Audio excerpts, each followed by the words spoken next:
Romain Daubry pour Bourse Direct. Bonjour Romain. Bonjour Guillaume. CAC 40 donc qui s'envole de plus de 8% après l'annonce de Pfizer. Évidemment, c'est important d'avoir quelques repères techniques dans ces séances où tous les repères sont en train de, semblent en tout cas s'envoler. Vous allez nous aider à retrouver des repères et des jalons pour bâtir une stratégie d'investissement en bourse. Le CAC à 5359 points là. Quel potentiel encore pour la suite? Vous voyez plutôt venir des prises de bénéfices ou vous sentez que techniquement les indices en ont encore sous le pied? Là, à court terme, ça devient difficile. Bon, on monte quand même de 20% en 7 séances, c'est assez monstrueux sur l'indice parisien. Ouais. On vient de toucher un niveau technique graphique important sur le futur CAC 40 qui est à 5380 points précisément. Et il y a une oblique au-dessus qui est importante à 5420 points. Je pense que c'est vraiment ça va être vraiment des nouveaux plafonds de verre à franchir. D'autant plus qu'on voit qu'il y a un soutien qui est un peu décalé du Romain, êtes-vous là? On vous écoute, oui. Romain. Il y a eu des petites sautes sur la ligne, mais on va rester attentif. Allez-y. Ok, oui, je disais donc il y a un décalage entre l'évolution du marché américain, enfin du marché technologique américain et du reste des places, parce que on prend 8,5% à Paris, alors que le Nasdaq ne prend que 0,5%. On voit que ça va être un mouvement à modérer quand même, à pondérer. Alors, c'est un mouvement qui s'est fait sur beaucoup de contre-pied, des rachats de short, évidemment, ça on l'avait vu sur le futur CAC 40 la semaine dernière. C'était à peu près soldé, cette position vendeuse sur le futur. En revanche, il y a eu des rachats de short sur les valeurs, et on a vu quelles valeurs. C'est vraiment le haut de la cote de Paris aujourd'hui. La BNP, elle est montée jusqu'à 42 à un moment, et c'est revenu derrière. L'Airbus, pareil, est monté à pas loin de 90. Ça, c'est typique de rachat de short dans un mouvement de contre-pied, et on revient un peu à la moyenne, et les valeurs ont reperdu 10% derrière. Donc des volatilités pareilles sur des poids lourds du CAC, c'est quand même assez étonnant et assez symptomatique d'un marché qui est beaucoup dans la spéculation, qui va devoir faire une pause, qui va devoir respirer. On le voit, les mouvements s'essoufflent. Sur le Dow Jones, on est allé quand même toucher les 30 000 points, on repère déjà 400 points. Alors dans un mouvement de 1200 soit, mais c'est quand même un mouvement qui va devoir respirer. Et on signalera au passage, puisque vous parlez de Wall Street, qu'on est sur nouveau record absolu pour les indices américains cet après-midi. Alors qu'on est toujours en pleine pandémie, mais bon voilà, il y a cet espoir d'un vaccin éventuellement par Pfizer ou d'autres laboratoires. C'est ce qui porte aujourd'hui les indices. Record historique pour Wall Street donc en ce moment.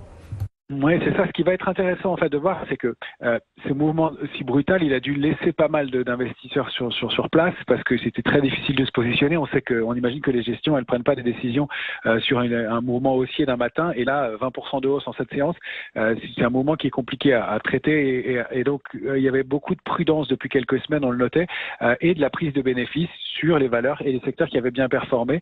On l'avait constaté il y a une quinzaine de jours, 3 semaines, avec ce mouvement de baisse un peu brutal. Là, ce contre-pied fait que ça rebat les cartes, que effectivement les secteurs faibles qu'on voyait se retourner redeviennent forts, et donc il va falloir rééquilibrer les positions, et ça va être difficile d'être en dehors de ces valeurs-là pour des gestions qui ont probablement pas eu beaucoup le temps de rentrer. Donc à mon avis, les achats sur repli vont être assez importants, assez intéressants. Pour l'indice parisien, pour moi, on va se situer dans une zone entre 5205 points, 204,5 sur le futur et 380. Là, ça paraît être une bonne zone de temporisation, de stabilisation, après une accélération haussière assez monstrueuse. Mais je vois pas le marché rebaisser très fort dans l'immédiat, compte tenu de ce raz-de-marée qu'il y a eu, et encore une fois de cette petite fenêtre de tir pour intervenir qui a laissé vraiment un peu tout le monde sur place. Donc il y a voilà des intérêts qui vont être à aller rechercher. On voit qu'il y a des bascules énormes qui se produisent et des mouvements de fond. Toutes les valeurs qu'on pourrait appeler les valeurs Covid, les petites et moyennes capitalisations de Ronext, sont en baisse largement. Elles sont même suspendues à la baisse. C'est-à-dire qu'on sort de ces titres-là pour des questions évidemment d'opportunités, puisqu'elles seront peut-être moins intéressantes.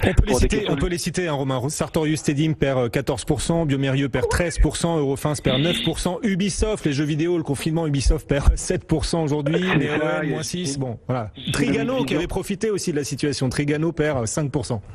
C'est ça, Genomic Vision qui perd 22%, Biocinex aussi qui a pas mal plongé. Enfin voilà, pas mal de petites valeurs qui étaient au centre de l'attention, qui étaient très très entourées et qui donc font l'objet de dégagement pour deux raisons, pour des questions d'opportunité, mais je pense qu'il y a aussi parce que on se reporte vers les valeurs qui payent et les valeurs qui montent, et des hausses de 20% sur des valeurs comme Airbus, 32% j'ai vu sur Air France tout à l'heure, je sais plus où elle en est, mais 28 maintenant. Voilà, il y a une bascule qui se fait, évidemment, c'est difficile de rester à côté de ce mouvement de fond qui se mettait en place. Donc, voyage et loisirs. Pour vous, même s'il y a des risques d'effet boomerang et d'éventuelles prises de bénéfices quand même dans les prochains jours, pour vous, la redistribution des cartes, là, elle est vraiment en cours malgré tout. La rotation sectorielle dont tout le monde se demandait quand est-ce qu'elle aurait lieu pour de bon. Ça y est, là, le top départ est lancé, même si derrière on pourrait avoir quelques petits effets boomerang.